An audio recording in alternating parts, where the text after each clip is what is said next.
culture at Smash is insane. I would love to play Smash. I'd probably play Madden. Gotta be Mount Aloysius College. You can't beat them. Mounties, obviously. Mount Aloysius, of course. Oh my gosh, this isn't the question. Mountie Esports. I mean, gotta be the Mounties, right? The culture here is unmatched. The Mount Aloysius esports program. Obviously, Mount Aloysius. You're looking at it. Gotta be the Mounties Esports. Cool.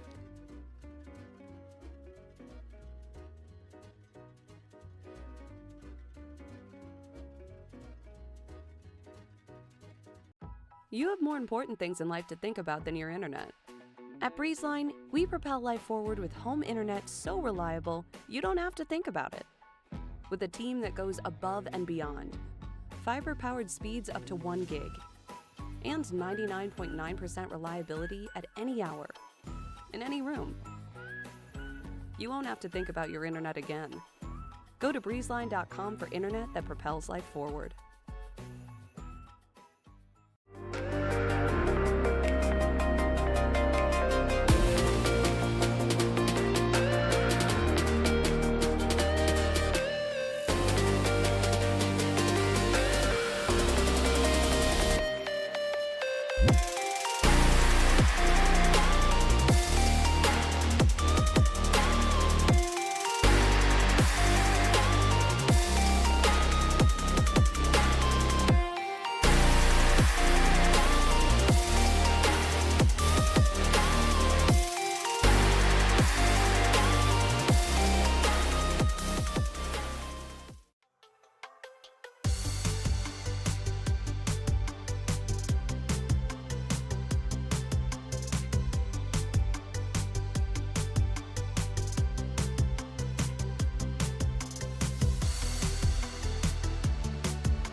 Here at Mountain Esports, we take it to the next level. Our players have the ability to travel, compete, and even participate on the caffeine committee.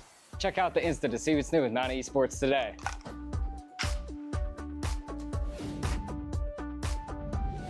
At the Mount, things are, well, elevated. And it's not just because we're on a mountain.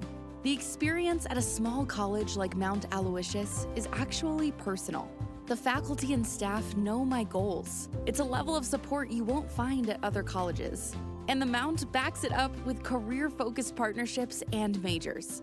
As soon as I visited, it just felt like home. That's what makes this place different. Makes college elevated. Mount Aloysius College.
We asked 10 Mountie Esports players 10 specific questions, and these are their answers.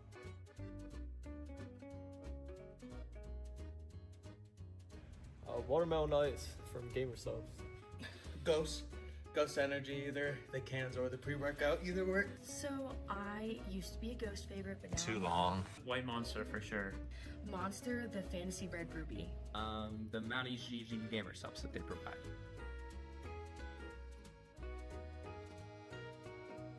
Taco Bell, absolutely. McDonald's is so much better. Taco Bell has to be. I've eaten too much McDonald's since it's right down the street. McDonald's. I like the Oreo McFlurries. I'm gonna choose Taco Bell because it gives me less stomach problems than McDonald's does. McDonald's all the way. There's levels to this, and Taco Bell is at the top one.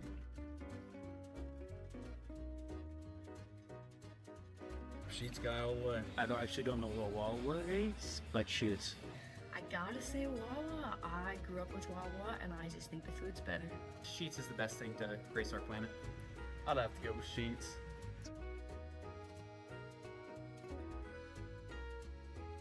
Definitely rough. Injustice, no J-Naps. Hydron, probably. Probably T-Corral.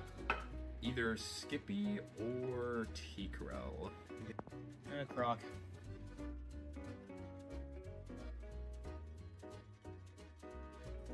Pokemon Red for the Game Boy Color. Webkins. That was the first video game I've ever played, Webkins. Oh my god. League of Legends. Sadly, that was the first game. That's one of the only games that I played. I just enjoy it so much. Mario Kart 7 on the DS.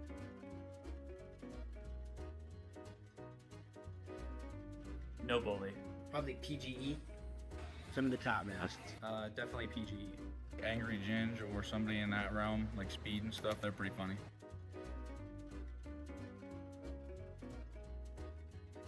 Probably my dorm. Definitely Birchie. I think the pond is one of the greatest schools of life. The library, it just got renovated, much nicer, much quieter. Definitely my room. Probably the IT area in the library.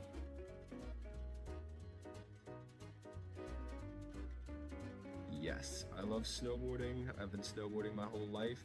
Are you a snow person? Not really. No, I don't really like the cold a whole lot. I prefer summer. Only for playing Snow Day in Rocket League. No. Yeah, I love snow. Oh yeah, I mean I'm from upstate New York. I love snow. I think it's so fun.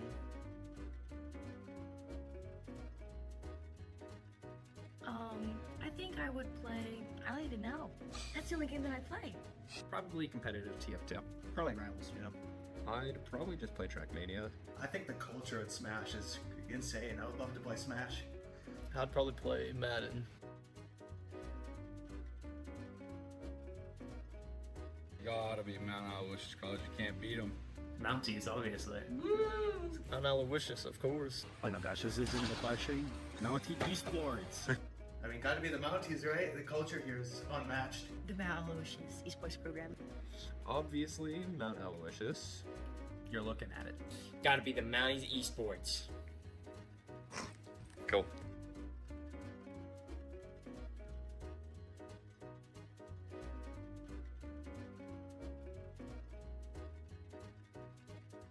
You have more important things in life to think about than your internet. At BreezeLine, we propel life forward with home internet so reliable, you don't have to think about it. With a team that goes above and beyond. Fiber-powered speeds up to 1 gig. And 99.9% reliability at any hour. In any room. You won't have to think about your internet again. Go to breezeline.com for internet that propels life forward.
Here at Mountain Esports, we take it to the next level. Our players have the ability to travel, compete, and even participate on the caffeine committee.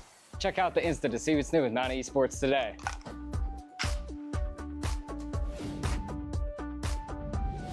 At the Mount, things are, well, elevated. And it's not just because we're on a mountain. The experience at a small college like Mount Aloysius is actually personal. The faculty and staff know my goals. It's a level of support you won't find at other colleges. And the Mount backs it up with career-focused partnerships and majors. As soon as I visited, it just felt like home. That's what makes this place different. Makes college elevated. Mount Aloysius College. And of course, we are back with some more PIEA action. We are here with our high schoolers. We have Westmont Hilltop coming up on deck up against Franklin Regional, and it's going to be a fun one. We have not just this series, but a second series as well. So it's going to be a nice long stream happening our way here. I have Orbital casting with me in this first of two best of 3 series for some Marvel Rivals action. Super excited to be here with you. Yeah, it's going to be a good time. I mean, I'm excited for all the teams to join on in and hopefully show their stuff, because mainly for me, it is all about really moving into this high action, close to the end of the season style. And we're already in. The teams were ready to go. No, I love it. I love when we're going on right on through into the ban phase. We are going to be in T'Challa here for domination. And why not, right? You have the Rocket Raccoon coming out as the first ban from Franklin Regional. Very good ban, I would say, only because Rocket and, albeit Jeff, in the Animal Crossing backline have been very strong as of late. BRB Machine, very good. We also just got the upcoming patch notes releasing for Season 5 soon. And everyone, Orbital, has been just buffed to high heaven. Listen, if you're strong and everyone's strong, nobody's strong. That's kind of the way that they went at it. It's like, listen, if everyone's broken, bringing a little Incredibles out on that one, but it does make sense. I mean, I think one of my favorite things is bringing a lot more damage to the playground, bringing a lot more damage overall. Just, in my opinion, feels better, especially with the meta currently as it is, where you can have a 2-2-2, you can have a 1-2-3, you can have a 3-1-2, whichever way you decide to go. There are so many different angles that you could work towards, so having a little bit more damage does allow, I think, more flexibility in terms of how the compositions can shake out for their own. Oh, 100%, and I would not have it any other way. Bans have been funneling through as you've been speaking, and we also have the ban on the Winter Soldier, the Bucky, and Spider-Man. Again, very strong bans I will see here. The protections are also interesting in their own right.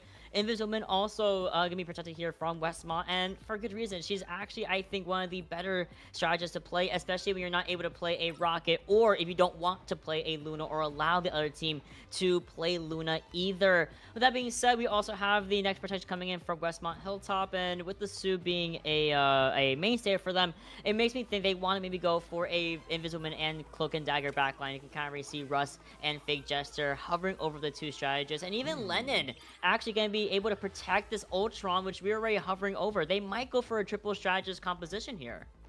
I mean, it wouldn't be terrible, especially if you're running something a little bit more close quarters in terms of the DPS. JoJo sitting on that Iron Fist, so it kind of makes sense. There's the Cloak and Dagger save on the other side, though, and as you were mentioning, just kind of making sure that's in their wheelhouse. So far, though, all of the Vanguards have been left pretty much up and alive, which is, to me, a little bit surprising. Normally, there is a singular Vanguard that you just don't want to deal with, but at the current moment, as you said, considering it looks like they are funneling a little bit more towards that healing status, keeping a lot of that safety online, there's that value of, okay, we can stay alive, we can play well, we need these healers though, we need to have that flexibility in there, and there it is. I like that at the very end, saying, okay, you say you wanted the Hulk, we're not gonna give you a tank shredder because we might have to compositionally tune ourselves to, we get the tank at the front line, you can't shred us, and even if you have a lot of these DPS, you won't clear us.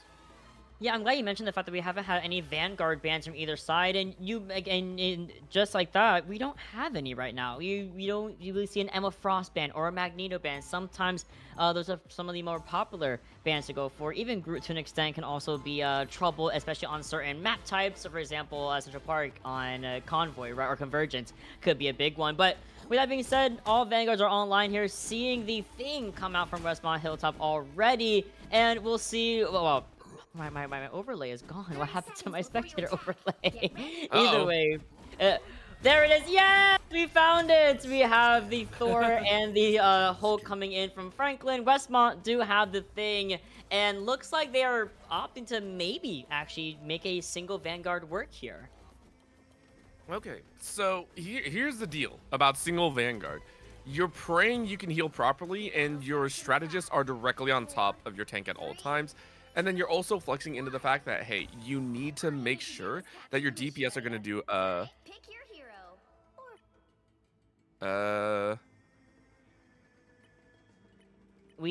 So just so if anyone is not familiar with, of course, our rivals and the spectator mode here, what happens is that the replay is not live. It's kind of on a little bit of a delay, so you can refresh or rewind, technically, the replay. But there's always the go live button, and that's exactly what our beautiful producer was able to do. Go back to the live gameplay and see exactly how this first point is going to open up, especially for Franklin Regional, whom are already on the objective itself. And not only that, they capped the point, I think, with little to no elimination. So it's still a 66, a very extended fight we're seeing here. You see Neon Nix on this Hella trying to go for that mirror match against the Phoenix of K, the kid, who retreats, goes to get the health pack, and now again, the fight is really ongoing. We forget about Russ, or Ryus, taken out by the Star Lord, but with the two other strategists, at least Westmont Hilltop are not super out of the fray here, but the Ultron is taken down by the opposing Phoenix.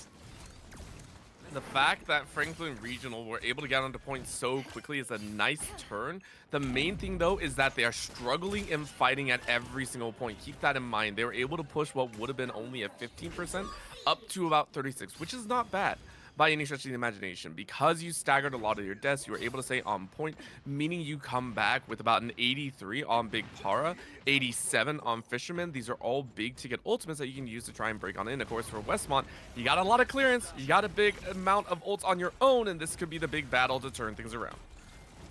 It should, because now they're actually rotating around the coastline, so a little more of an enclosed space, and you know Ultron needs more space than that to work with, so the first one being down, being Franklin Regional's own Ultron, it makes sense, and everyone else falls down like dominoes thereafter. And the back line, you have this Iron Fist up against the Invis Woman, and unfortunately Sue Storm cannot stay alive against the throws of the Chi Warrior. Otherwise, the Jeff Swap comes in for Big Para. Hopefully that can help him a little bit in sustaining the fights. Yeah, I mean, it's not going to do great until you get your other strategists online with you after falling. But for Westmont Hilltop, they're doing an exceptional job as that's a slam down. You caught him on the back end, and that's just brutal. Of course, the damage aspect on the back end is not that great because Westmont Hilltop saved the best for last, unleashing a hailstorm of Fist, Fury, and lasers. And they wreck shop all over Franklin Regional, who fall once again.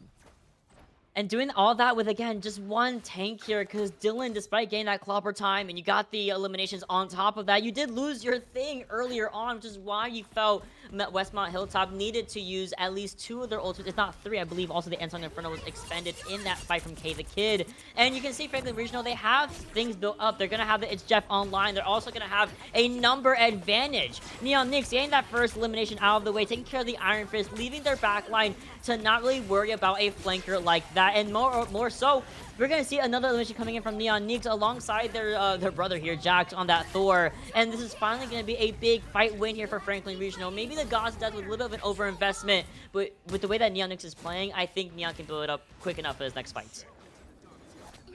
I mean, that's what they're hoping for. I mean, this is...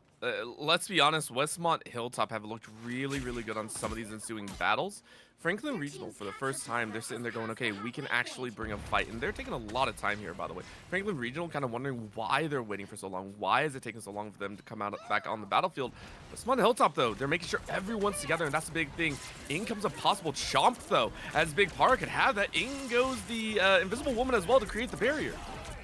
This is good. It's going to give everyone else a big chance to live these next couple of engagements, but not for very long. Again, this Hella has been a problem. And you see the Eternal Bond gets expended from Westmont Hilltop, but I feel like it might have been a tad bit too long. And we forgot that my girl Inviswoman can in fact come back. Just like so, taking care of the Jeff, but as you walk back, yeah, you're losing out on your Ultron and your Cloak and Tagger from this Hela, and oh, it's just stagger after stagger here. Oh, they gotta run. They don't have time to wait. They really, really don't, and I love the fact that for Franklin Regional, they're just waiting. They know when they're hiding their Thor in the back corner, they're gonna bump them off the point. This feels like it's all but done and dusted. Lennon, though, trying to go with a little bit of laser on their own. Can it work? Can it be enough to find Neon? The OT is running up hot. It will be taking away on its own. Jax goes high, brings down the hammer, misses quite a few people, but it's enough to keep them at the barrier. Dylan's able to find Big Par on the back line, so down goes a little bit of your healer. Neon still trying to fight their way to safety, but Westmont Hilltop are finding their fight back. The stagger has turned into a team fight, has turned into almost a team kill, as the entire domination side of things has lended itself to Westmont Hilltop claiming the point and turning it right back in Franklin Regional's face. Westmont Hilltop should not have won that fight, and the reason I say that is because they're only. I'm gonna say it. I love y'all. I love watching all my teams. I love watching young players really get into the esports scene and really like shine. Right? You should not have won that fight. However, the only one that was able to touch was Dylan on the thing, and Dylan did have the clobber time also online, which is what I think what happened here against Franklin Regional is that they kind of forgot about Dylan for a little bit as they're trying to body block him, but they saw the rest of the forces coming back from Westmont, so they had to address that kind of big lingering problem that they were about to face. Unfortunately, you turn around and suddenly you get clobber time, and two of your vanguards are stunned, that being the Thor, and I believe they also had a Thing Mirror going on, and suddenly you were down a vanguard, and Westmont Hilltop was coming back with all of their resources, and suddenly the fight is flipped, and that's why Franklin could not secure that objective, why they weren't able to win a fight that they should have won. I mean, at the end of the day, it's also just those small micro moments of Franklin Regional maybe think they had in the bag, stepped off point a little bit too far and spread out from their team. There are so many little parts of it that for Westmont Hilltop, yeah, they probably shouldn't have won, but they did. And they were able to take advantage of small mistakes that did occur. Will they have the chance to do it again? Who knows? We'll see with the opening salvo, as Westmont Hilltop, they didn't really save any big ticket ultimates, but JoJo has theirs available so they can fly in with the fist, and especially in this very enclosed corridor space, it's very, very doable. The Neon's ready to go with theirs as well, so it could be dangerous. That Hela still ripping away a body or two. Absolutely, this has been the biggest problem for that backline is this Hela, but this flag gets a little bit interrupted by the structure of the objective and then gets called out by JoJo. Colors coming through on this Iron Fist more often than not. The clobber time committed from Dylan, and that's just gonna be the opener and finisher of this fight, taking care of the Cloak and Dagger, leaving just the single Inviswoman and the Jeff to continue to sustain Mateo. But Mateo, again, the pressure is on. You're basically the only Vanguard really left in the fight besides your Emma Frost, and you can only do so much to mitigate all that damage output. It's gonna be Westmont Hilltop once again taking the point for themselves. And I will say Westmont Hilltop, when ultimates are not on the table, they have been much more in control with a lot of their DPS fluctuations. They've been very, very in control of, hey, we want to fight here, we want to fight safely, we want to find the right picks. Granted, finding Neon early really helped them out. Will they be able to do it again, though, as they have 5 ultimates ready to go, and they're going to send it? Oh, they're gonna go in with the living chi right now, getting active in this little space, also being supported by the Rage of Ultron and the Ansong Inferno. And for why not, let's also pop, or at least get the boundary online for this next fight alongside the Eternal Bond. So Westmont Hilltop have all the resources in the world, but so does Franklin, right? They lost Emma Frost. She's gonna come back with Silent Seduction. They're walking through this nice, not even nice, this very tight-knit hallway. They know it's a nice sightline for this Hela to abuse, so Neon needs to get on the angle. They get a little bit too far, though. Get scouted out by the Ultron here, Orbital. I don't know, but they're still gonna make it work somehow as they find 4 in that kerfuffle. Or maybe 5 total. We'll see as Dylan is able to rip one back, but Jax still throwing down, gets out that magical barrier. Jax just says, please, stay out of my face. Franklin with 3 were able to turn things around on their own, even without Neon Neeks. Huge props to Franklin Regional for that one. Yeah, I have to agree with you there. Really, really solid fight. And I think what also saved it was Fake Jester died during the startup of the Eternal Bond. So you didn't have that big healing output. And Ryu's didn't feel it was worth it to use the boundary in place of that ultimate. They were okay with giving it away because they have 75% of the point in their favor, and they're gonna go fast. I feel it. They're gonna have the touch of the invisible boundary coming in from Ryu's, allowing that thing to also basically leap over to his teammate. And the trade-off, we also get rid of these Hella and the Jeff. In the meantime, though, in this fight, I mean, it started off so strong. It's gonna end even stronger for Westmont. It continues to be Westmont Hilltop really recognizing where their DPS needs to focus.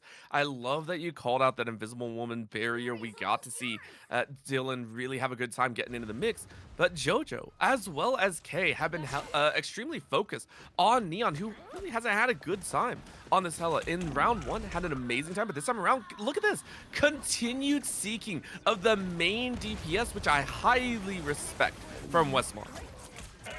Ooh, it's Jeff finds 2 and both. Well, definitely not this time. Actually, gonna go for the self-destruction here to secure at least the kills in favor of Franklin Regional, and that is exactly what we needed. The Jeff was big enough to take care of 2 of your biggest targets of the Thing and the Invisible Man, and finally Franklin Regional can get a quick flip here at the same time. 50% almost given to Franklin Regional. It was close, but again, if anyone knows how to scramble, it's Franklin Regional, even without Neon specifically on point, and hasn't really used that ultimate either, hasn't been able to throw down the tridents. They've made it work. They have had those secret moments of glory and expeditions, really. But for Westmont Hilltop, they just need to gather themselves and then break their way onto the site, onto that point.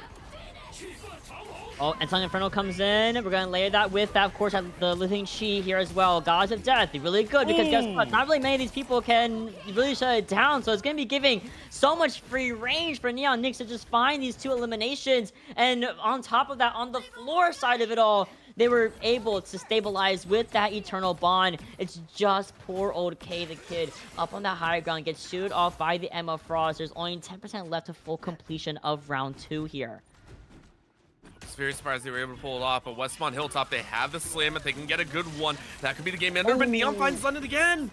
Oh, that's destructive. And now they're going to scatter around. It's a nice knock up of 1, but Fisherman is still up, meaning you can keep everyone topped up as long as possible. Down goes 1, though. Piggy is gone, and Neon is still free to fire. Jojo finds Jax on the back end, but Westmont Hilltop are losing way too much HP. Lennon isn't there.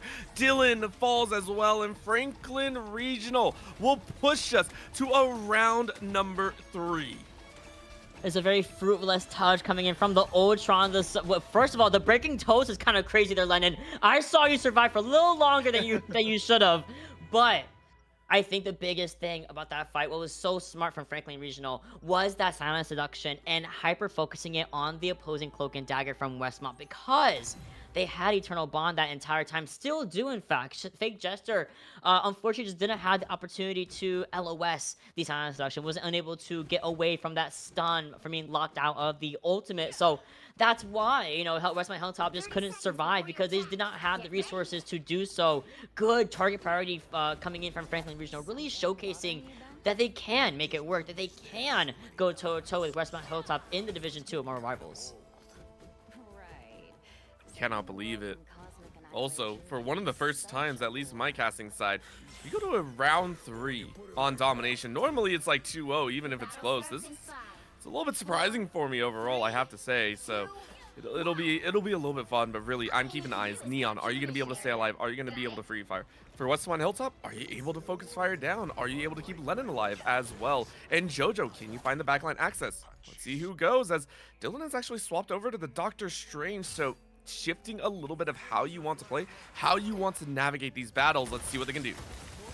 Ooh, I originally thought they were going to teleport right on top of Franklin Regional. Very solid plan, excuse me, solid strategy to use, and a lot of high-level play. They go for something a little bit more of same breath. They go around the same area as Franklin Regional, trying to interrupt them.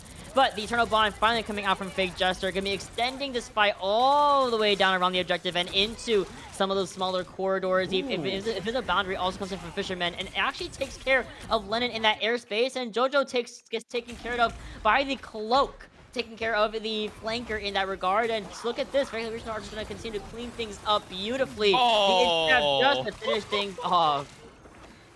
That's a little bit fun to watch right there. And I will say, for the first time in this game, we've seen Franklin Regional get the first touch. All other ones have been Westmont and Hilltop winning the battles pretty much outright at the beginning, which I think shows a little bit of a shift. We're seeing that shift of Franklin Regional start to get wind under their sails.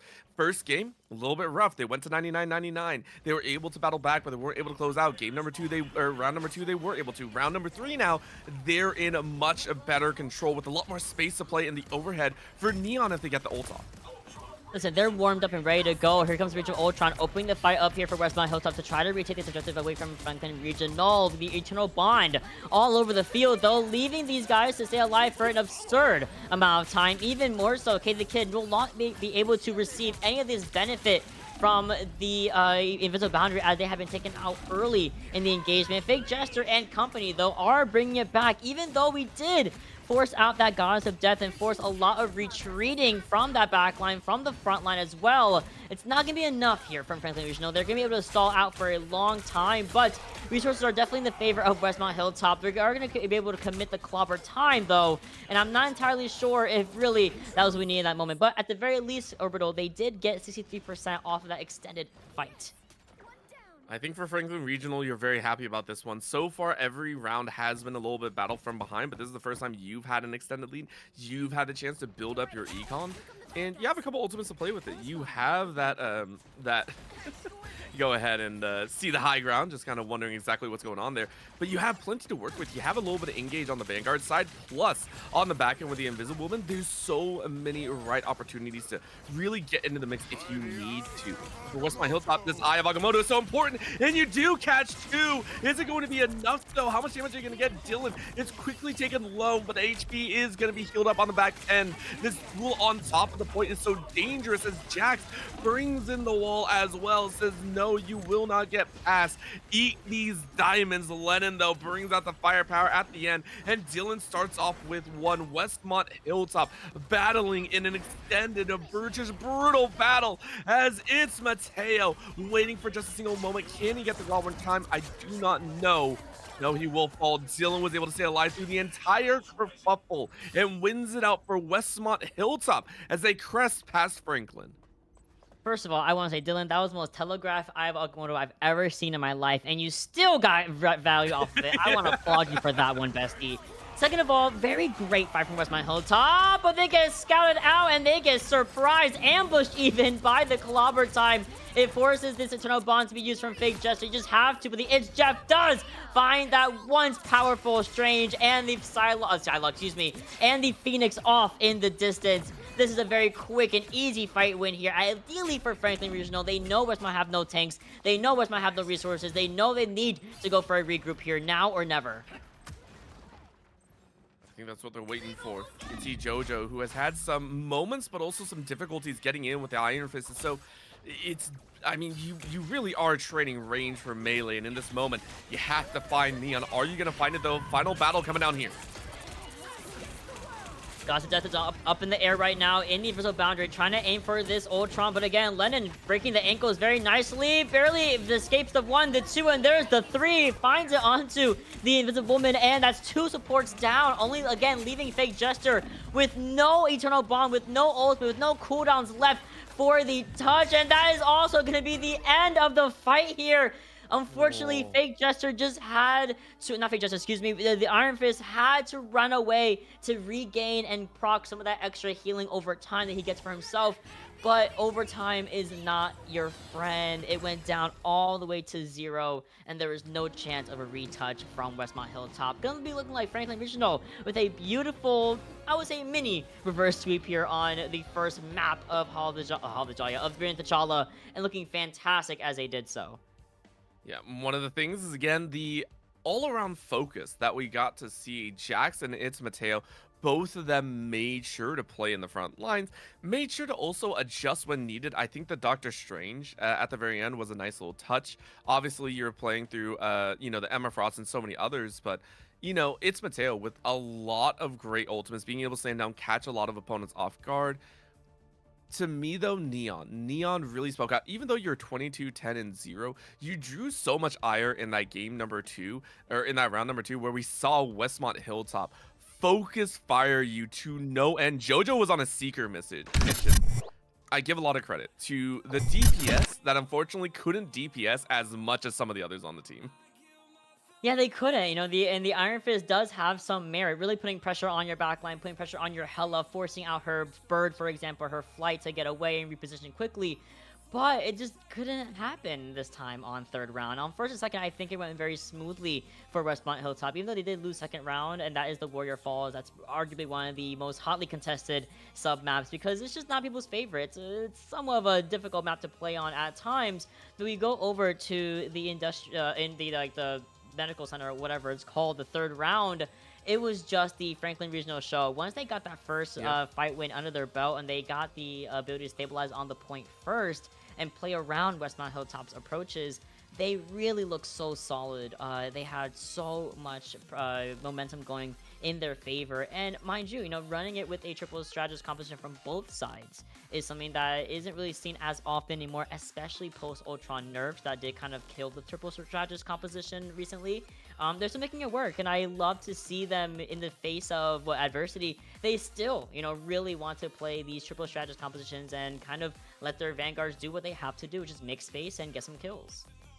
Yeah, I mean, we saw that ability come out from them, and it was quite strong overall. I will say I do want to see Lennon maybe shift off that Ultron, because I love the fact that you pointed out Ultron actually got a couple nerfs recently. It didn't feel as good as DPS, and it felt like Lennon was playing it too much like the DPS Ultron that we see of old. Very high flyer, very in your face, and I feel if you focus on it a little bit more on the team, try to get more of those heals, you wouldn't be so easily shot down. I mean, Neon had such an easy time at the very end there, really catching Lennon by surprise a lot there. So I do want to see a little shift of ideology. Now, granted, we might be seeing a little bit of a different style. Obviously, Domination was game number 1. We still have the Escort. We still have, I believe, Convergence and Convoy. So whatever you do wish to do, I feel like Lennon is going to have a little bit easier time playing with the rest of the team, playing a little bit safer, recognizing that, hey, we're on offense or defense. We have to recognize that. We can't be getting too crazy in the air trying a 1v1 duel with the Hella. Yeah, and listen, I am also an Ultron player. I love egoing all the DPS, but when someone like Neon Nix can hit those shots, when they can scout you out really early on and kind of single you out, and especially in these very convoluted team fights, that's when you gotta realize, okay, maybe it's time to swap, maybe go for another strategist, because triple strategists can absolutely work, which is why you also saw we saw both teams play them. Just one side had a Jeff, who is, again, I mentioned earlier, kind of, I don't want to say hard meta, but he is a valid pick at the moment. He is somewhat meta at the moment, especially if he's able to be paired up with a Rocket Raccoon. Again, as a reminder, he was banned out Rocket, but Jeff was online. Big Para able to get so much free value with the It's Jeffs, taking care of your more grounded tanks, like your Things, for example. Even the backline of Invisible Men were also taken out early, more often than not. Even, taking care of your DPS or just trying to stabilize the objective. And also, Jeff's new ultimate ability, where it leaves a pool of healing, is so good for domination maps. It's like another boundary. It's like another eternal bond just laid out on the field for everyone to utilize. Yeah. I will say we keep talking about the triple strategist, but I also want to point out the very big difference that they had between the duelist and the Vanguard.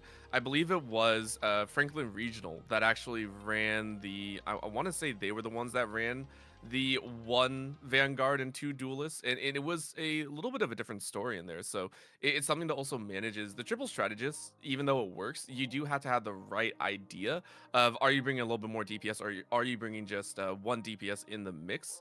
And that's where the Ultron was supposed to almost supplement for a lot of that damage. So I think that also had a very big hand to play in there. But I do agree that the Jeff, I love the fact that Jeff is currently in meta, by the way. I do love that Jeff is in there, having the field day that they deserve.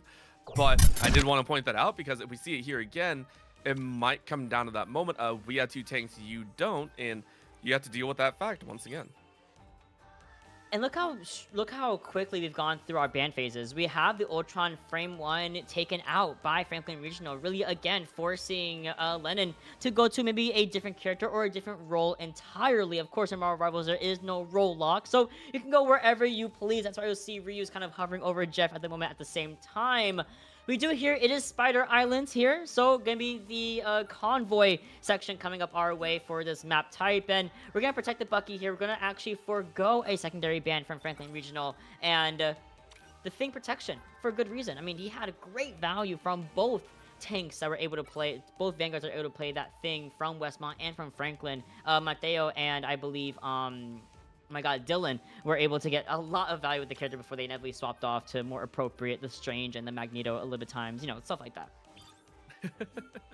Very, very interesting stuff. As we see a no ban coming out, Franklin Regional actually opting against it, wanted to keep the Hela in their own, which makes sense. Neon, I think was going to get heavy focus art, but I like the respect handed over to JoJo. Granted, JoJo this time around on this Tokyo map saying I want to go Squirrel Girl. Now, if that's real or not, I have no idea, but it would make sense. Is it going to work though? Because with that Iron Fist ban, you're not going to have as easy access to the Hela or to the Bucky, which we're seeing right there. So I wonder if Westmont Hilltop are going to be a little bit worried about this pace of play in there. I wonder if they're going to have a little bit more struggle, because if Neon is left unchecked, that's a whole different world of hurt. I do want to say I really appreciate the homie, like, we're not going to ban something either from Westmont Hilltop. They're like, oh, you don't want to ban something? I got you. We're also not going to ban something for our last ban, but we are going to ban Wolverine once again. And for, you know, that's kind of a classic one. You kind of want to make sure your Vanguards are not being snatched up by the Snatcher of all people, of Wolverine. So that makes sense. And to keep, again, that respect, keeping that Hela online for Neon Nyx and making sure that we can play that character, especially on something like Spider Islands, is such a strong toolkit to have in the back pocket. And as you mentioned, is JoJo's Squirrel Girl real? Well, it will be for this first round at the very least. The spam damage is very similar to why she's so strong on Central Park. It's just the ability to maneuver so quickly on these nice high rooftops and areas, but also spam down that sight line that Franklin Regional are forced to walk through. Yeah, I don't know how it's gonna work. I'll be honest. I'm sitting there a little bit worried. Ooh, okay, we do get the swap as well. Lennon and Dylan have actually opted for the thing. So this is what I was talking about before. I personally think double Vanguard is good if you do have triple strategists or anything like that. Now, is it gonna work here? I have no idea, but I like that they swapped off. Now they met force with force, doubling up on the front line, and you have the Lunaso on the backside. 4K healing everyone up, but Dylan falls so quickly. Franklin Regional say you can't do it like us.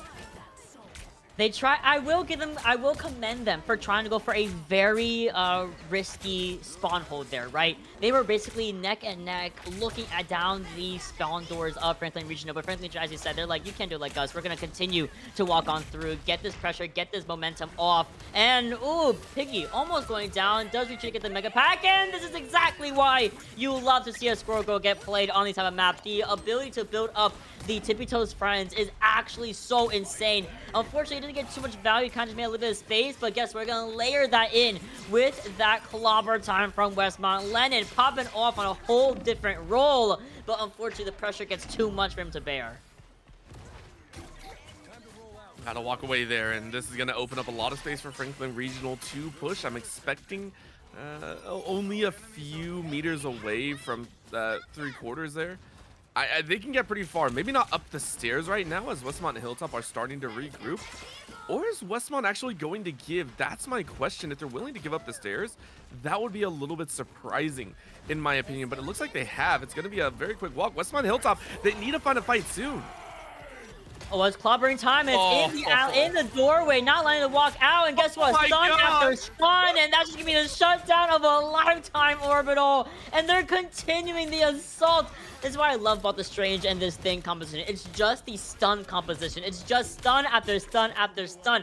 Put a Groot in there, put some triple supports, and it's gonna be even worse. But what a response, what a shutdown from Franklin. Oh, the Wombo combos are so brutal. The fact that they happen in such an enclosed space as well.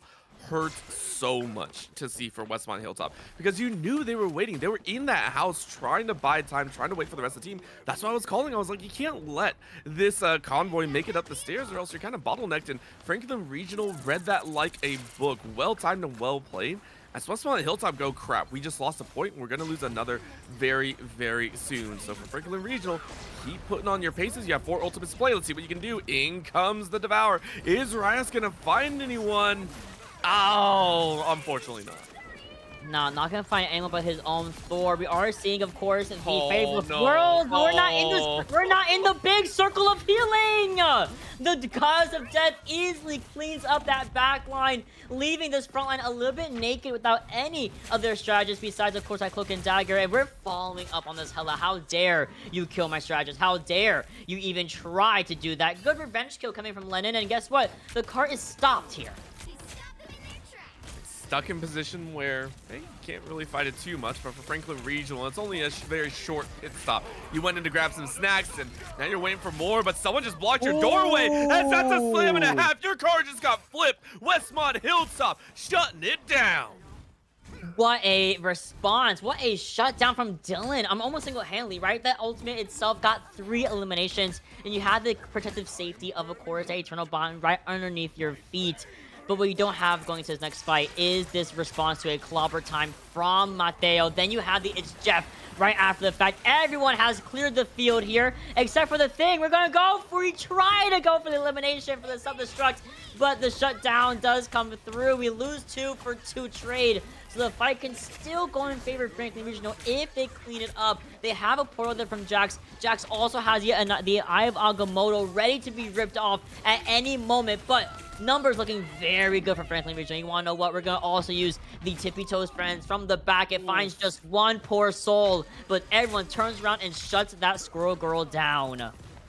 I really got to give it to Piggy. Piggy this time playing the low ground, having the bucket that wasn't banned out this game has been so pivotal in marking JoJo in almost every battle. JoJo has tried, by the way, trying to get the friends out, trying to get a little bit more match, considering you're one of the only DPS. But Piggy has been on mark again. We're seeing this hit scan, this stylization of I see, I shoot, and the revolver does DPS, which allows Neon to follow up like just now.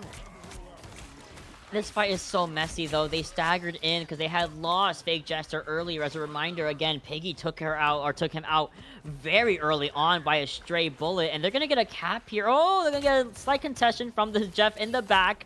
Could contest for a little bit longer, but I mean, if we had the infinite swim again, that would be a fantastic contesting from Westmont. But unfortunately, patch notes are patch notes. The cart does get a full cap on second point, refreshing a nice about 3 minutes on the clock here for Franklin to push it all the way to third.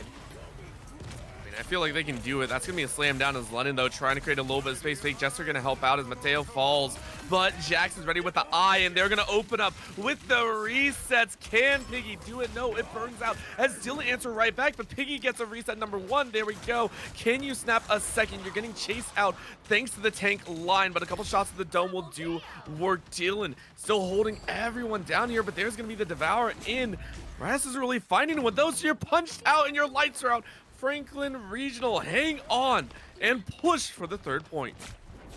Yeah, Neon Nix, I'm right there with you. Jeff, like, the It's Jeff, unfortunately, didn't really find any target there for Russ to get more value. The caliber timing, the momentum is just shifting clearly in favor of Franklin Regional. Even more so, the It's Jeff finds the opposing, the opposing Thing here. And here comes Tippy Toes Friends trying to get the assist, and we jump right in. Whoa, whoa, whoa. Neon Nix. Right into the face of a Squirrel Girl. You're brave. Maybe not brave enough, because brave doesn't keep you alive most of the time. Went down like a sack of potatoes and has to try and fight their way back. Westmont Hilltop throwing out what could be their final line of defense. Minute and a half left. This is doable, but Neon goes high. Where are you going to look? Snap 1, get some damage, looking for a 3rd. Trying to break out some of those vanguards, but around the wall is not where you want to be. All the shots, but no real kills. Means that it's a fight back chance. Fake Jester and Lennon fire off a shot. A quick slam down allows Fake Jester to find 1. K is keeping everyone topped up. So Franklin Regional all stalled out. Westmont Hilltop defend once again.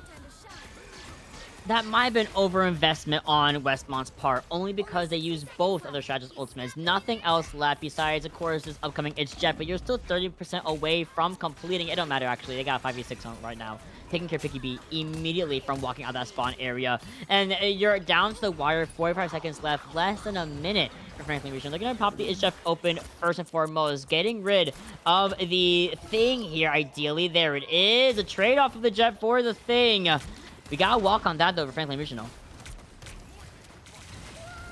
Let's see if it makes any big difference. JoJo brings out the friends, and the friends go ham. JoJo gets 2, and it doesn't matter if Mateo is in front or not.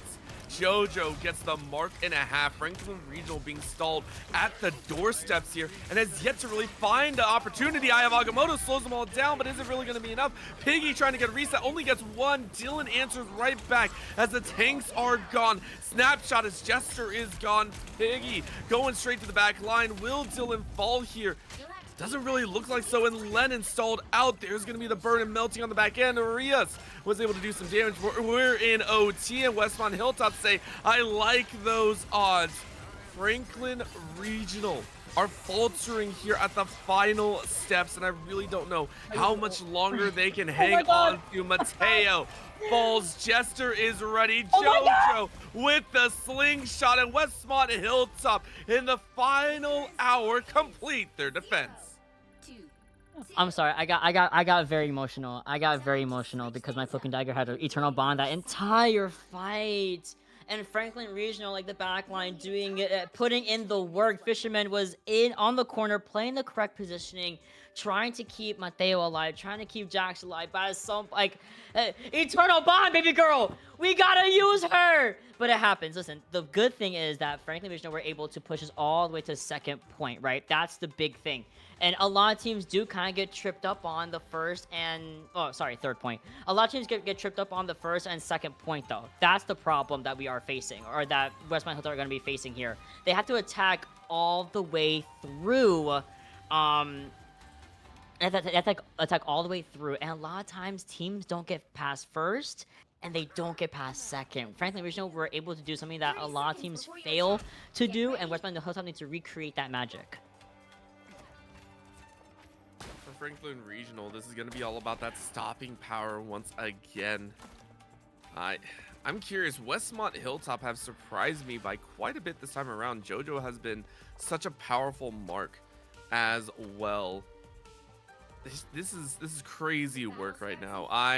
If Westmont Hilltop are able to push out and be able to get this victory, I think JoJo is going to be my highlight. Just a Squirrel Girl, I don't usually see it played well. It's done so well this time around. Opening shot though, as Lennon goes for a bash, but I don't know if that's really going to be enough. The bell has been rung, but the damage is still hanging on here as Franklin Regional defending with their entire body.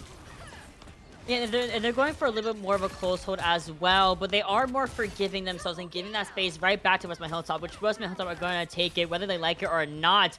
JoJo, this nice song, Silent, again, giving so much value to the spam damage of the acorns from the Squirrel Girl, and then you clear this open space to allow that front line of Lennon and company to just kind of put some hurt onto Franklin Regional. We have Mateo back on, or he's going over to Penny Parker now as well, and Piggy B is on Scarlet Witch. So they're making swaps, they're making adjustments that I think could make or break this team. Beautiful maintain Piggy once again with the Scarlet Witch just flying on the high top.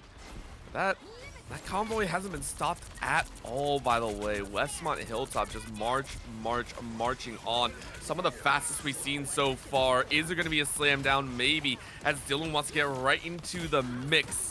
But is that mix-up going to be enough, as Franklin Regional are looking fairly healthy? Big Para has that swallow on line if they wish. In goes a clobber, and Lennon, though, misses a little bit, but is still able to find purchase on the rest of the team. Big Para goes in. Is anyone going to be devoured? And no, you miss, unfortunately. And that's Westmont Hilltop saying, we had the opportunity. We're going to run you right out of town. And they do so. Very nary a stop as they reach checkpoint 1. These clobber times have been a big pain in Franklin Regional's backside here. Lennon gets it so quickly, already almost 50% to another one, right? And these stuns have been really, really strong to kind of hold Franklin Regional's defenses at any moment, right?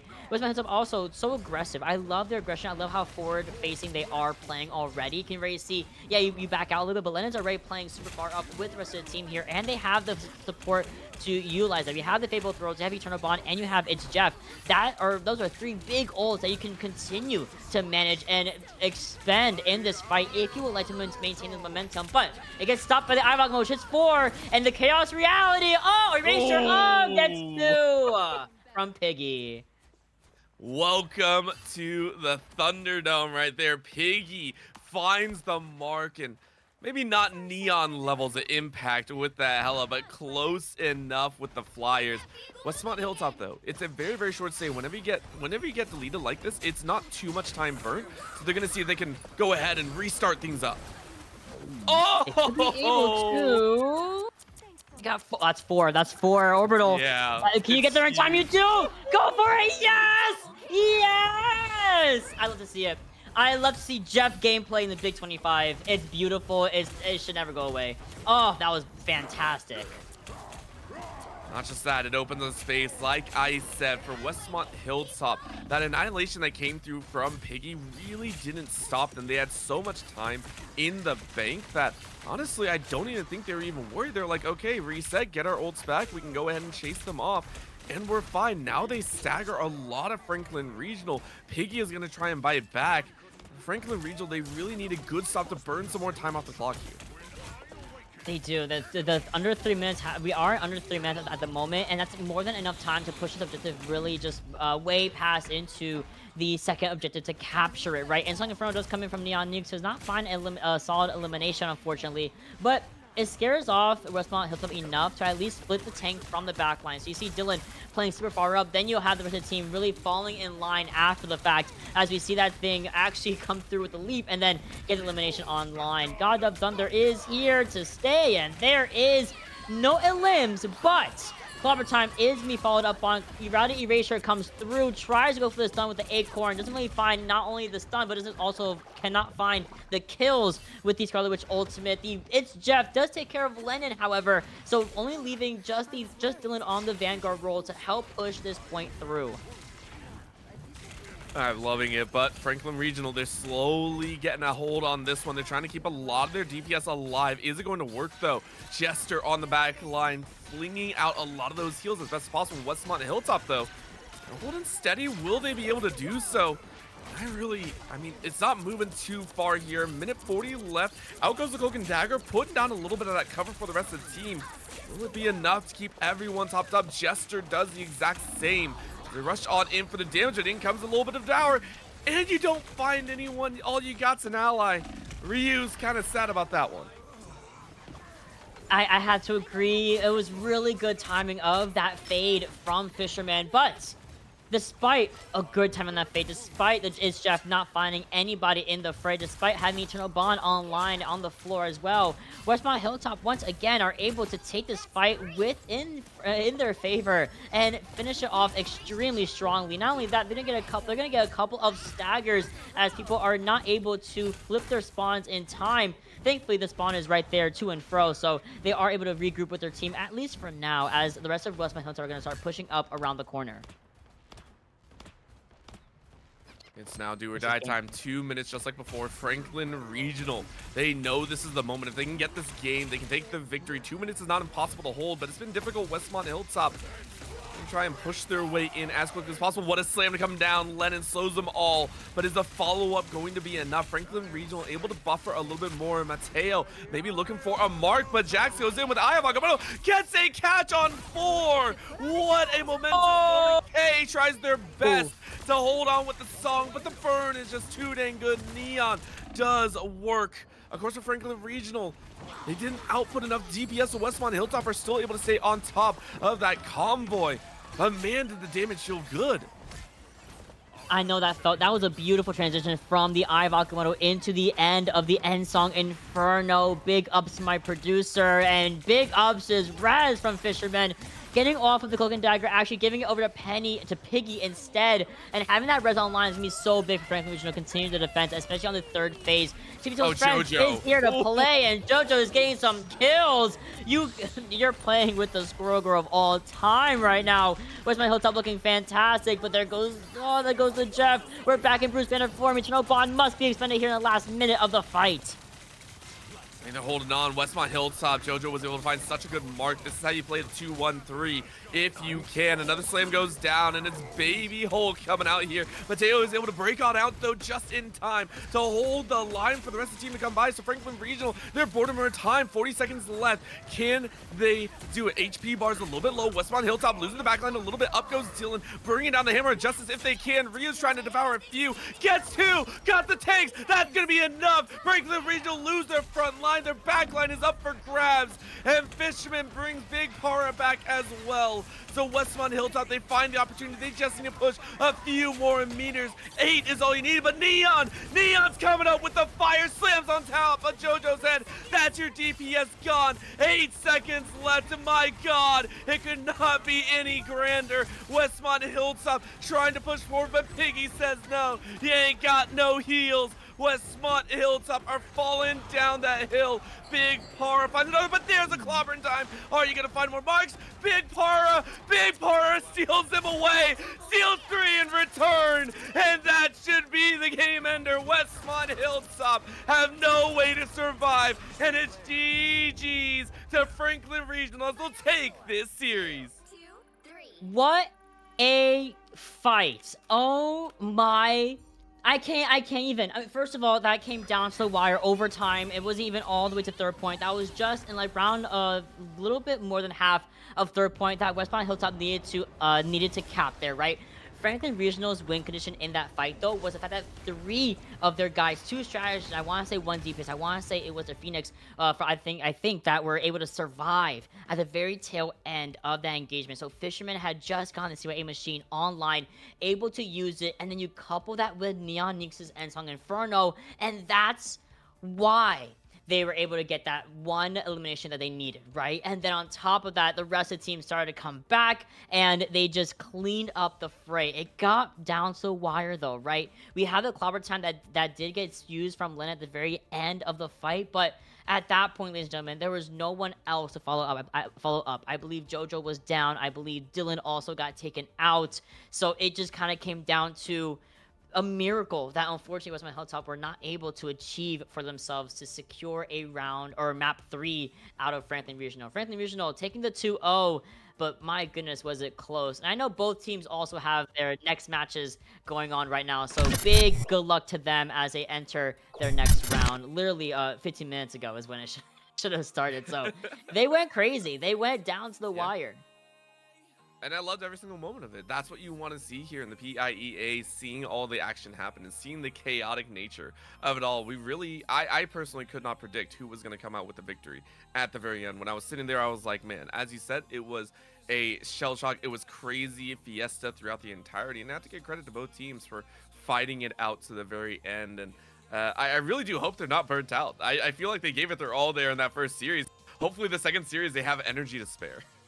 I mean, I'm burnt out just from watching it. I sometimes some games are so intense that even I feel a little bit, my heart is racing a tiny bit, right? And it really did come down to the fact that neither of us really knew who was going to come out on top, because in the entirety of that first 2/3 of Spider Island, it was really Westmont Hilltop who were so dominant. First point, they ran right through it, had so much good momentum going in. Second point, a little bit of a hiccup, a little bit of a stall, but they were still able to out-dominate Franklin Regional. It's that third point, the way it's built, the way it's laid out, the way it gives a lot of advantage to your defenders. It's very difficult to overcome that third objective the further it gets into the objective clear space. So it makes sense why Westmont Hilltop might have kind of staggered out a little bit too long and waited a little bit too long for a lot of their fights here, and Franklin Regional just kind of had the upper hand naturally, as that third point does give so much advantage to your defenders. But either way, it was a fantastically 4. Fantastic series from both of our teams today. And we have another one, right? We have one more coming your way in just a couple of minutes. So we're going to hopefully get them set up. And we're going to have another banger coming your way on the other end of this break.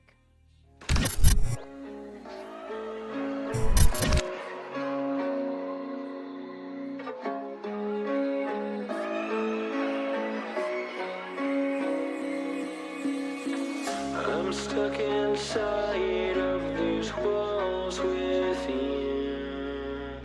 I don't recognize who I've turned into. I'm losing hope in getting myself back. Everything around me is starting to turn black. Don't tell me you're hiding again. Tell me how wrong I am. Tell me how it's all my fault.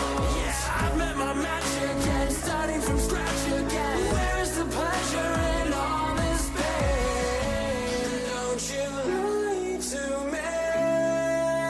Say it's all okay when it feels like I'm drowning. I hate to say goodbye, but it's time to go. All I need is someone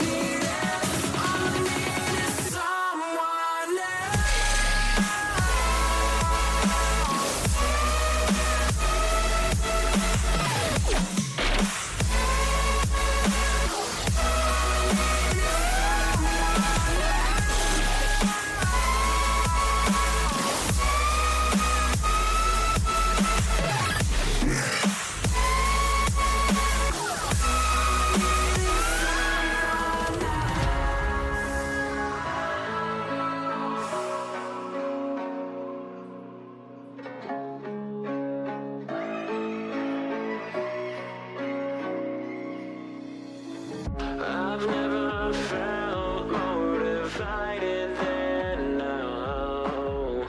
Every word that leaves your lips never means how it sounds. You've conquered the best of me, could have just set me free. Games that you play are just second hand. And now I'm beside myself, don't want your fucking help. Let me just go, let me just go.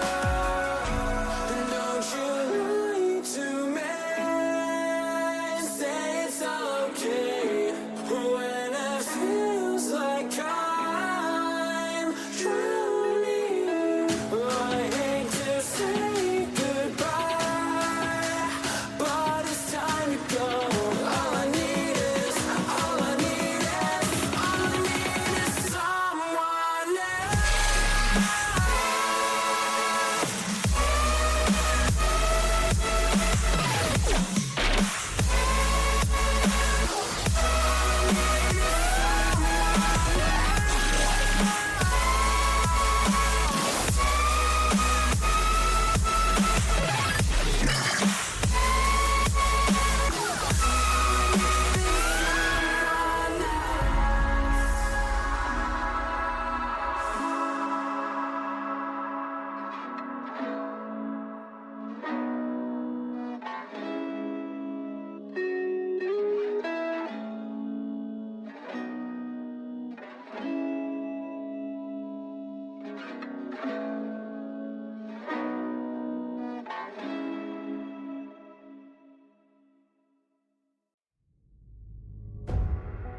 precious water through the drain.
And just like that, we are back here with another series happening your way. We had a fantastic close biter 2-0 series coming in for our first match of the day. Going into our second match, we are going over to South Fayette High School versus Spring Grove Area High School. Should be a good one. If it's any inkling of what we saw previous series, I mean, we were here watching some of the, I think that some of the best Marvel's actions we've had in a couple of weeks, right? Very close-knit. So I expect this to be very much the same song and dance.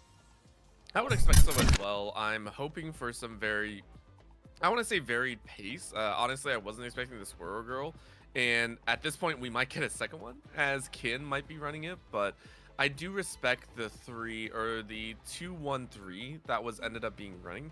This time around for Spring Grove and South Fayette, they seem a little bit more, I want to say, silliness. We see a 1-3-2 with a triple duelist threat, with Not Banner, Destructor, and Punkbot. If they actually stay with that, that'd be pretty funny. But as you're going to see, the Moon Knight is banned away. Spring Grove Area saying, no, you're not going to get that one. We're not dealing with that DPS function today. I get it. You know, you're on a domination map like Banner and T'Challa, and you don't want these characters that can cover an area very quickly, like Can of Contra, for example. So Moon Knight being banned, I understand it. But we also have other ultimates that fill in that same mindset of just kind of covering a whole area with an insane amount of damage.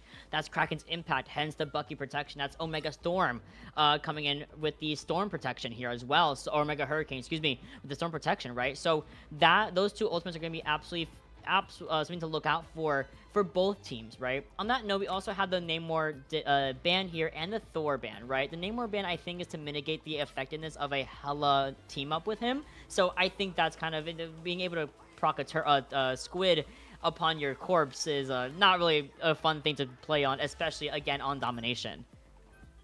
Of course. So we'll go ahead and see that one banned away.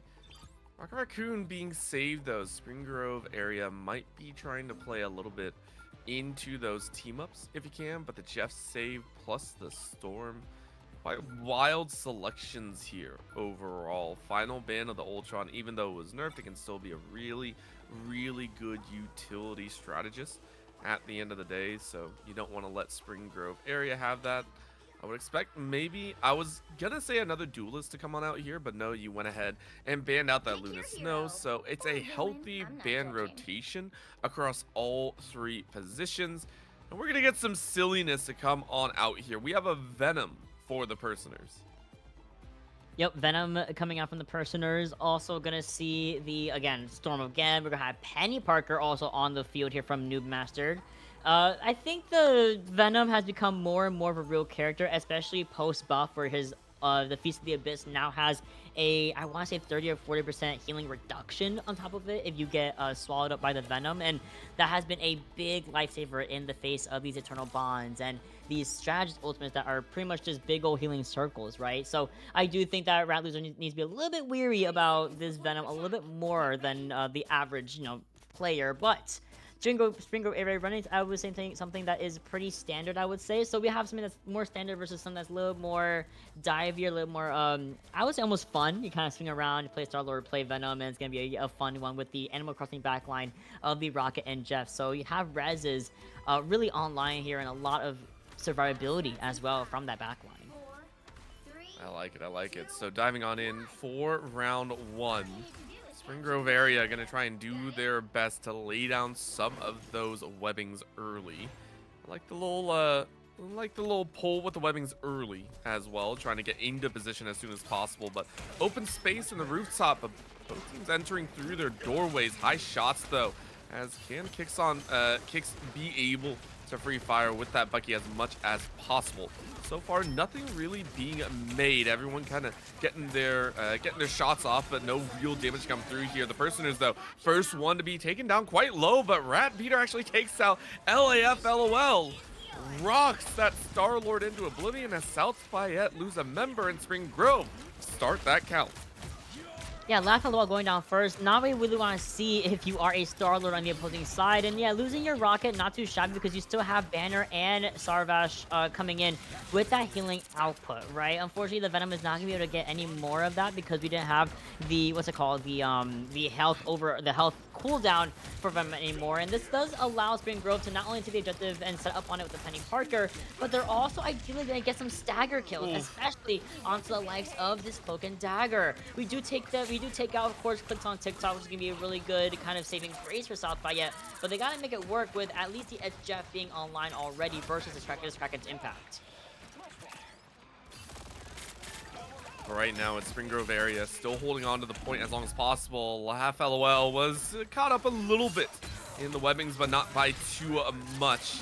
Rat doing his best to stay in the middle of the pack here, but with the breakout there, Spring Grove area have 5 ultimates online. Kin is ready to go in about 30%, but out comes their Tornado in style. Bring out Sharknado all over as Punkbot able to swing on to Stupid Guy, is able to revive one of them, but the damage has already been done. As Spring Grove area are losing control and have lost control, the point at 63%. And you did call out that they are looking to play, of course, those team-ups of the Jeff and the Storm, right? The Jeff Nano coming through, getting so much beautiful pressure onto everybody. And you want to know what's even more so, but even more pressurized? I mean, it's just this Kraken's Impact has been an ultimate that instills fear upon everybody since day one. CYA machines are out on both sides and will be depleted, taken down and shot down to oblivion. Spider time is being laid all over the objective. And mind you, South Fayette still have the objective under their belt, so they're still able to mitigate any more progression from Spring Grove area, at least for a little bit of time. Inevitably, though, the pressure does get to them, and they need to concede the point back over to Spring Grove. I think for South Fayette, you're saying, okay, we don't have much in the bank. We have an ultimate, but they're down for a while. Sarve is gone for the moment, meaning that this is going to take up into OT if we're not careful. Spring Grove area, though, ready to hold the line. And one fall, though, as Rat says, oh, crap, I got to get up with the rest of the team. I was supposed to hold the doorway. Are we going to be able to? And you bring out the shield one more time. 6:05 left on that one. You back up with the rest of the team, so let's see what Spring Grove area decide to do. They're at 95%. This is the time, and they have the ultimates to try and throw down to take round one. Oh, Clixon is able to find one mark, finds a second without even the ult reset. Might be looking forward, but Banner is able to find Kin in the back line, so it's at least a 1 for 2. Is more going to come down? No, Noob shuts that down. Sarvesh is gone, Banner falls, and Spring Grove area spring for round one. I'm not gonna lie, I got so caught up on the fight and just really like watching everything that I didn't even notice we were already on last fight overtime fight territory, and I was kind of like, oh, the fight's over. You know, so really good defense from Spring Grove area. I mean, again, I think having the benefit of a Penny Parker on domination, first of all, is already a big up for yourself, and on top of that, you have ultimates going into this next round, 3 big ones at that. Really, the next one that South Fayette has is going to be this upcoming It's Jeff from Not Banner, because Sarvesh unfortunately had used their own Eternal Bond at the very tail end of the previous fight, right? So Spring Grove walking into this engagement, they could just go for a raw Eye of Agamotto, they could just go for an early Kraken's Impact and really seek out Destructor, seek out Sarvesh, seek out Punkbot, and South Fayette really have nothing to respond with unless they can stagger out this fight as long as possible to get their ultimates online. I almost wonder if Spring Grove want to concede point first and then go for the eye afterwards. I know you were talking about seeking it very early on, but I wonder if that'd be the play just to try and get a little bit of surprise factor in your own. Either way, though, meeting of the minds of South Fayette push forward very quickly. Not Banner gets the ult online. Kin on the top side, slinging down a couple of those spears, trying to do some work. And no, it was just an open of the eye. You called it perfectly. And that's going to be a sling of 2. Punkbot and Destructor have to walk away. Spring Grove area going to get the first capture. But I will give credit where credit is due. South Fayette, it was a very short kind of stall here, but they were able to at least build out their next ultimate of the Feast of the Abyss, which you're going to be using immediately. Walking over to the back line, there's that anti-heal spent onto the Strange, but the lack of follow-up is what really hurt South Fayette in this fight, because Punkbot isn't even there to give a damage boost, isn't there to give a speed boost, isn't there to really help out after the Feast of the Abyss from the Personers. Thankfully, we had the Omega Storm. They're going to use it right here, right now, going towards that backline, trying to destroy this Penny Nest at the same time, and forcing these dashes away from the Rocket. And why not add Jeff into the mix? I love it. You pick up a random Jeff and you sling down one more time. Punkbot has now used this ultimate team up twice to be able to pull off some fantastic movements in there, wiping out 2 yet again. The problem is Spring Grove area are still much better in the individual duels because you didn't get Clixon. Clixon is still very much alive and is crushing in the individual duels, even snipes out Punkbot from the air. Clixon said, you might have weather, but I got bullets.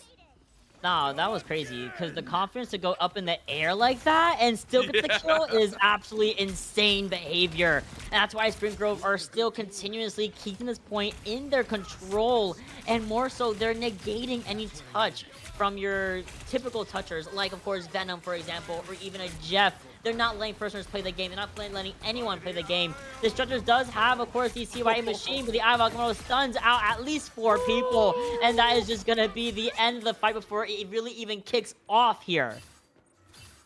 Might as well have just been a full team eye right there. I think, considering how many people you took away, that's all of them. I don't know what anyone else says, as this is a near 100-0. After our first series, Monty, even after that first series, which went 3 rounds, 99-99, we get a pure 100-0 to finish it out. Spring Grove area convincing game 1. 100%. The Imperial Institute of Science was 100% to nothing. The previous round, though, did at least have a little bit of lease on life for South Fayette. They had about, I think, want to say 30 to 40% tucked under their belts before eventually Spring Grove did kind of bring it back in that first round. That being said, though, the 2-0 on the Brilliant T'Challa is very nice to look at. Very good confidence booster at the same time for Spring Grove. But that's never get comfortable in these kind of matchups. Never get comfortable in this game, actually. This game is so unpredictable. So many things can absolutely go wrong that weren't on the cards here, and that can still come to fruition, as we will go over, I believe, to Convoy next. We previously saw Spider Islands. We could see Yggdrasil's. We could see Spider Islands again. Either way, it's going to be a really tough fight here for South Fayette to bring it back against Spring Grove. Yeah, I really had to give it to Clixon. Clixon is doing what Neon did in our previous series, except to a much better degree. Clixon is being this rock out DPS style, but isn't getting focus fired, and that's the big part about it. It didn't feel like we really saw that Bucky get challenged in a lot of that round 2, which led to these points where we saw the big ultimates. Huge shout out to Punk Rock from South Fayette, or Punkbot, doing really well with those ultimates. Really well, you know, finding the backlines, but it's on the tanks, it's on the healers, it's not on Clixon. You really do have to hunt for this Bucky, or he will reset on you. That was the whole reason why after we saw that team up, it fell apart. So really rough time for South Fayette moving into this game number 2. I want to see that focus fire. I want to see their ability to realize and understand, hey, the parts of our game plan need to shift a little bit. Start focusing the Bucky or ban it outright, and don't allow them freedom to DPS after the big ult drops. Yeah, I have to say, I think Marvel Rivals is one of those games where a lot of the times the fight can swing so heavily because of how impactful your DPS can be. You can have a good Fayette both throws, you can have a good Shadows ultimate, you can have a good Vanguard ultimate, but when it comes down to it, it's the damage potential of these Kraken impacts, of these Goddess of Deaths, of all of the duelists in the game that can really swing a fight one way to and fro. And I think that's really what we're tracking down on the Kraken impact that we've been seeing from clicks on TikTok. Alongside that, just the raw neutral and being able to single out targets, or even more so, more importantly, stagger out your staggerers, people that are kind of coming back into a fight lollygagging a little bit too long, and then you get faced with the fact that, oh my god, 4 people are dead on the point, and there is a Bucky in my face. And that it comes down to also the fact that people are, I mentioned it, he's a very scary character, especially in these 1v1s, right? So whether or not you can focus him more, I think the better safe bet for South Fayette might just be to ban him outright. Cause I do think that was really the biggest discrepancy they were unable to face towards. They were able to win against the strategists and the vanguards. It was just really their duelists that they were not unable to overcome. I would agree with that one. Granted, I think the focus on the DPS were two different things. Whenever you have a storm, you're always looking for the AoEs and really getting into the mix of, like, you know, frontline damage output. So I do give them a little bit of credit there for South Fayette. Their idea and their understanding of what they want to do, they actually had in good hands, I think. The Eye of Agamotto that came out in, I think it was round 2, where we saw it was a nasty one, nasty. But it does go to show where South Fayette's idea of, like, we need to group up, we need to stay together, and we need to fight front to back, it kind of bit them in the backside, but they did do it almost every time. So I am kind of curious exactly what map we're getting and where they decide to go. And as you said, do they ban out the Bucky or do they focus something else? Do they maybe focus those healers in the back line? I mean, do we focus the Jeb? Do we focus, you know, maybe I think it was the Luna Snow that was coming out as well. No, that was previous series as well. There's just other things outside the Bucky that you can do if your attention does turn to take down the DPS, and it will depend on the map as well, where they decide to play, how they decide to. And it is going to be, it is going to be Spider Islands again. I was just double checking that. So boring is as boring does. I'm sorry, I don't care for the map too often when we see it every time. I knew it. We don't like Spider Islands. I knew I had a feeling. You saw my face fall as soon as I saw the map come through. My face went, oh. I was like, oh, okay. It's like, okay, the convoy map style may not also be my favorite in general. And to be fair, the maps we have for convoy is Spider Islands, which is low-key not fun sometimes to play against, especially if you don't have a super good grasp of how to play first, second, and third. But then you also have Yggdrasil's Path, which is like also horrible to play on sometimes. I was gonna say Hell on Earth, but I'll say it's Hell on Earth sometimes to play on Yggdrasil's as well. So the fact that we are going to Spider Islands is, I think, just a comfort thing. And also, you know, South Fayette might also want to continue playing this Venom on top of that map. A very good map for a lot of their hero pools. You know, those the Star-Lord, the Venom do wonders on that map. You have nice, good high buildings to play cover around. You can kind of sneak over and catch people by surprise in the back line.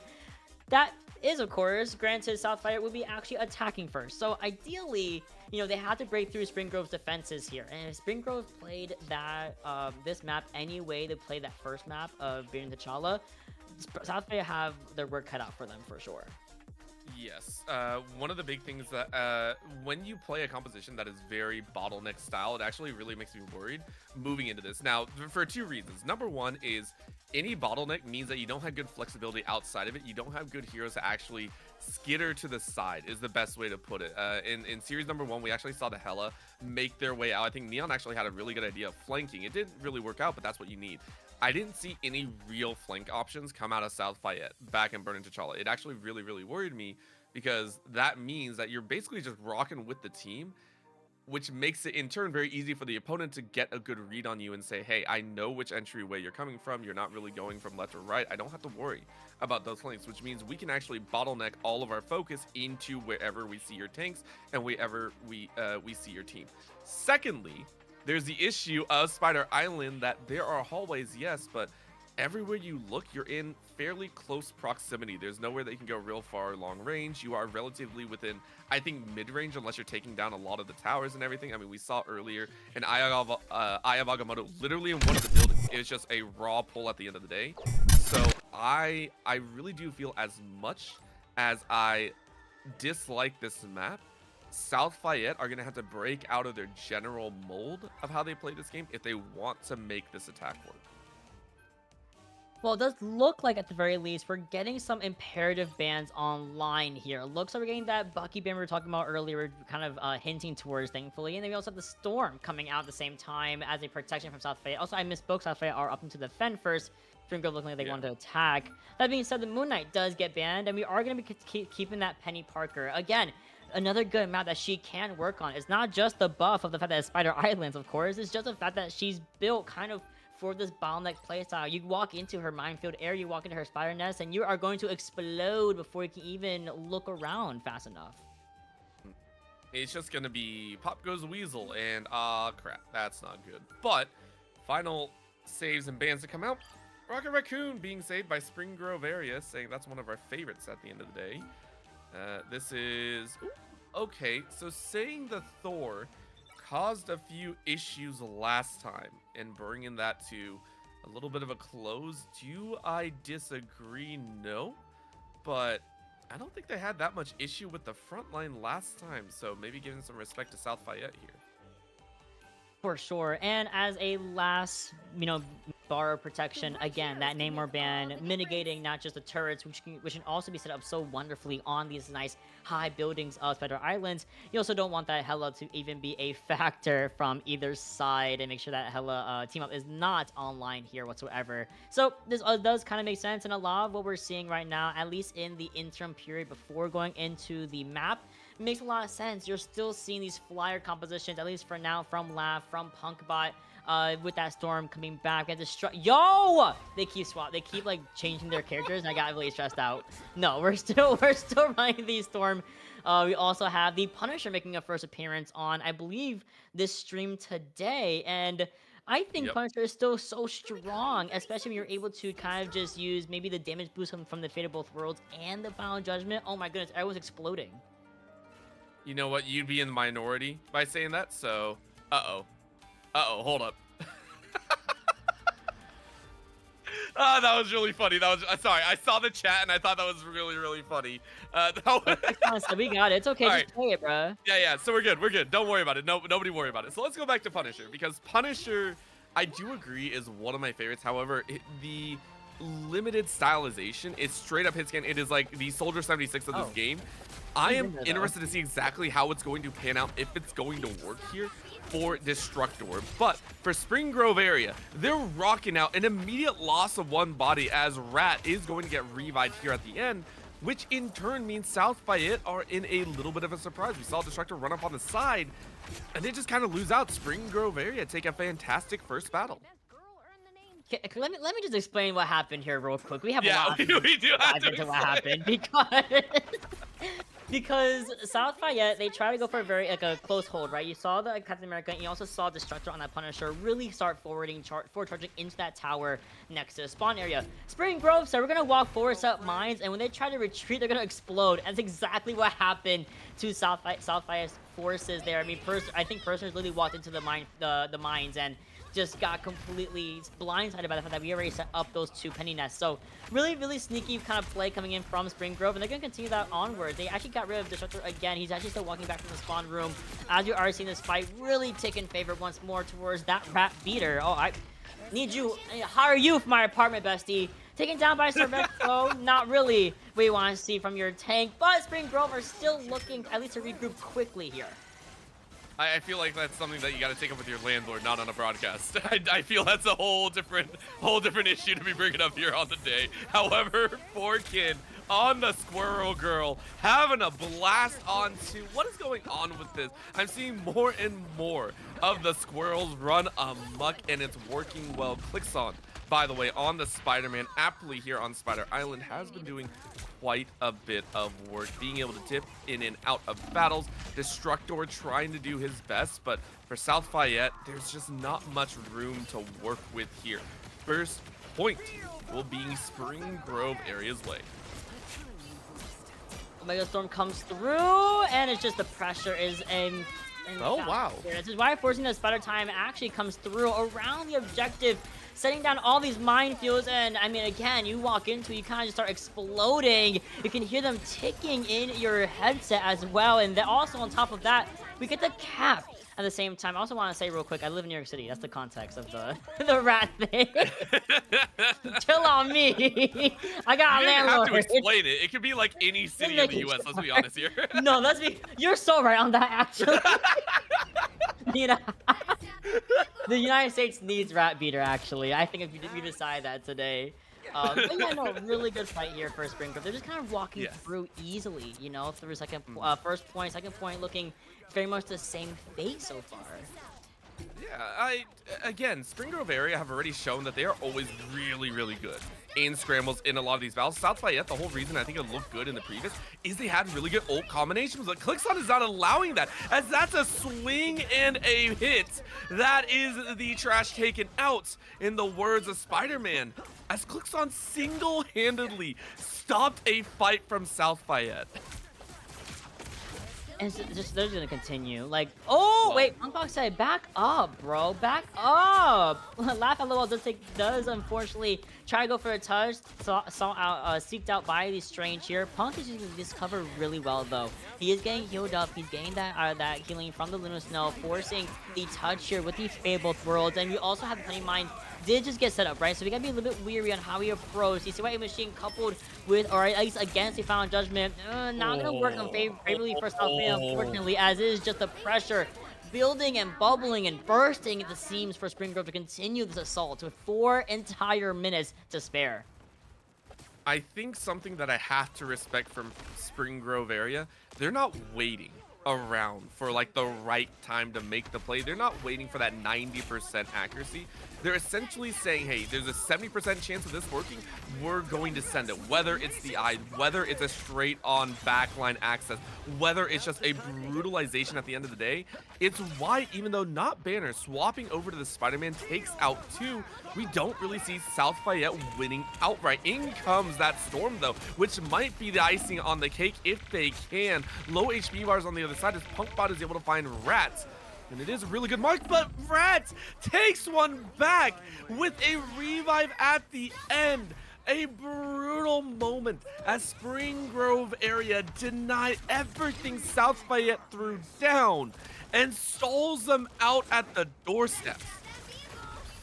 Yeah, it would have gone the wayside of South Fayette. They had gotten 2 with the spectacular spin, and then they also were able to layer that with the Classic Legend. But no one being able to care Laugh kind of made Laugh not actually go forward with confidence. And on the other end of things, first one, Banner not able to get the touch. So unfortunately, there is going to be a 3-0 so far for Spring Grove, getting all the way to 3rd objective with a big time of 2:47. And again, like I said, like it felt like South Fayette just couldn't walk with that Gothic Legend. They couldn't really walk confidently because Laugh was quite literally teetering between life and death at 15 HP. I want to say also at the very end, it's one of the few times I'm ever going to say this. I feel like the respawns actually hampered South Fayette a lot there. Normally when you revive, you had time to actually regroup and get with the rest of the team.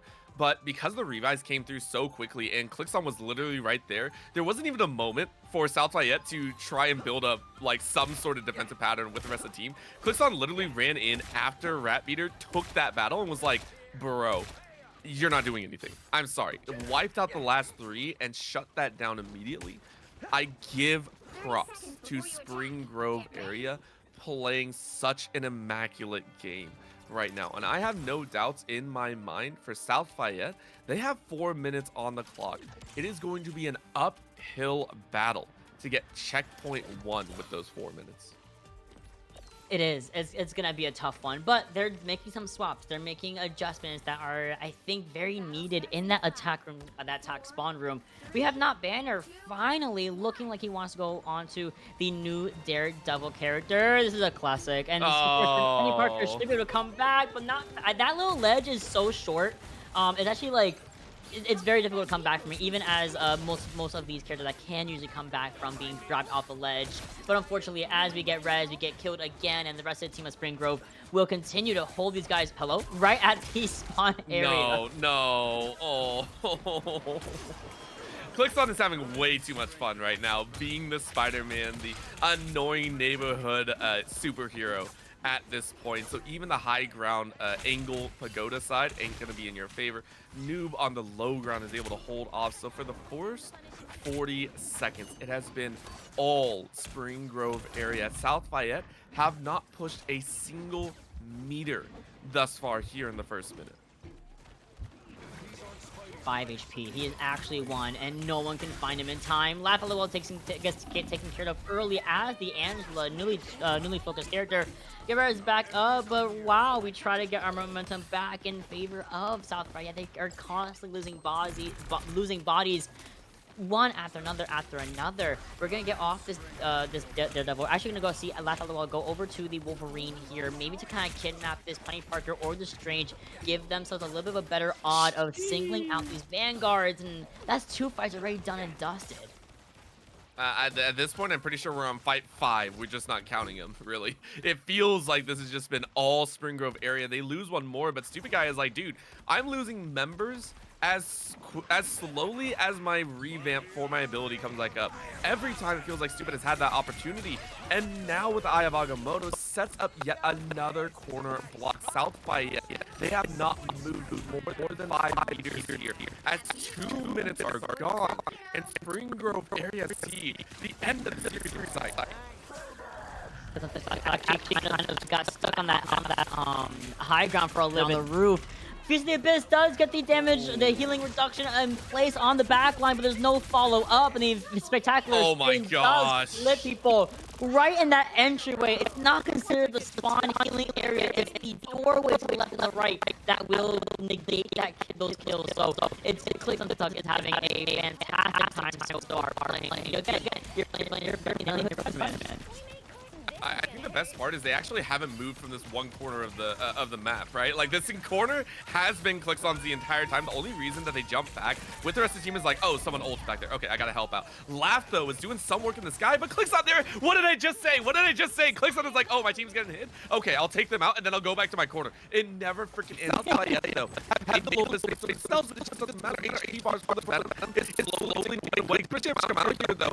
As the Doctor Strange is slowly walking away, Laugh was able to find Clixon for the first time this game, but it's only a minute left. So for South Fayette, they have to find a push as fast as possible. Spring Grove area trying to hold it down. And they're struggling against basically the new Masters minefields. You also have the beautiful ult cycling coming in from Spring Grove. They always have something going on. Thankfully, the Eternal Bond does come through, and I need my Cloaking Dagger to make sure we don't step into any of these penny spider mines, or else that'll be the end of that Eternal Bond. And maybe you don't even need it, because guess what? I mean, you still have this Squirrel in the back line using the Squirrel Stampede alongside the opposing South Fayette one. And one gets a little more value because guess what? CYA Machine, 40% damage increase. Really just kind of says the deal here for Spring Grove. I mean, Spring Grove area, what a freaking banger. 2 games in a row showing their stuff. Punkbot coming out with the Luna Snow like, guys, we gotta get something. But more squirrels are down on the ground, just being a downright nuisance.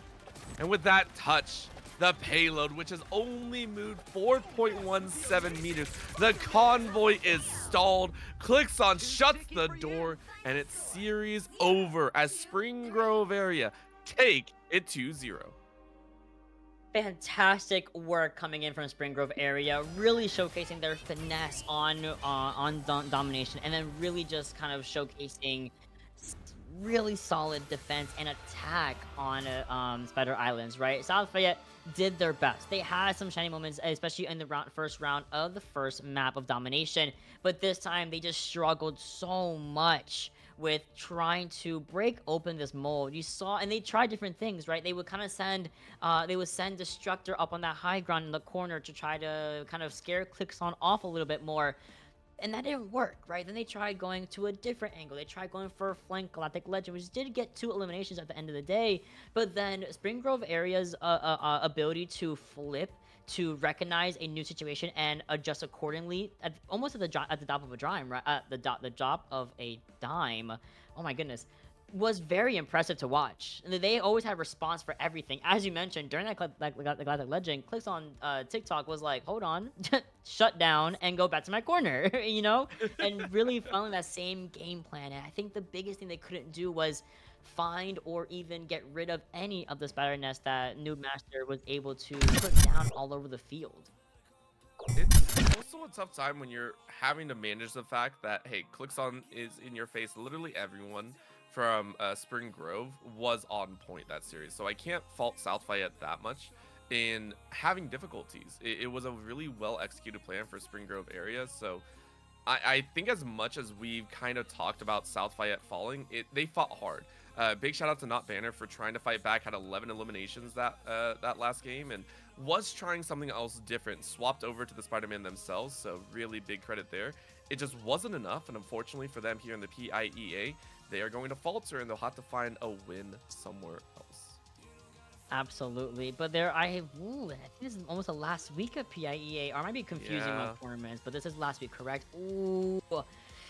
a hard one to go down with, but there's other standings that we do have to take account into. There's not just the only week that we're looking at all 6 weeks for these players to qualify for the playoffs for Marvel Rivals, and of course other games I believe are also wrapping up their PIEA weeks as well in their matches. But as we said, there's only 2 series happening on the stream, and that was our last one. And it was a very fun one. From our first series, a nail-biter 2-0, and this one also a 2-0 series. It's kind of been the same song and dance of the score lines being very similar back-to-back, but the teams always put in their best effort. They do so well. Also, given the fact that it is high school, and they are going through their finals right now, or at least their finals for the semester and things like that. So I know they have a lot on their plate. So again, I always give big kudos to these guys, because if I was doing this in high school, I would have been kicked out of my club. I'm not gonna lie, I would have been kicked out for not having time. Yeah, it was a long time, but again, we give shout outs to all the winners here today, and thank you to everyone who tuned into the PIEA here today. We thank you so much for tuning into the PIEA 01 stream. My name is Orbital, with me has been Monaniva, and we had Echo on that production side, so thank you so much for tuning in. We'll see you all next time for more action.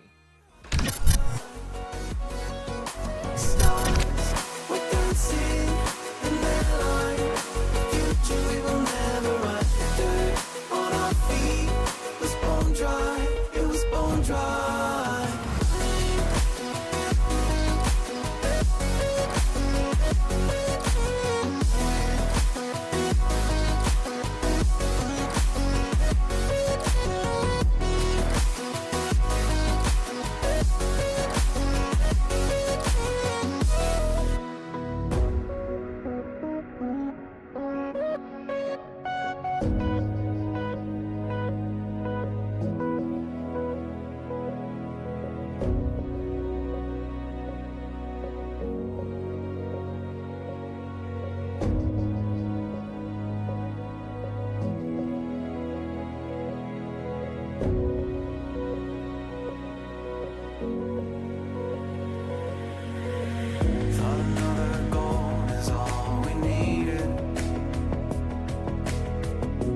Second chances, still we bleed. And when all the love had been depleted, we had but no choice to concede.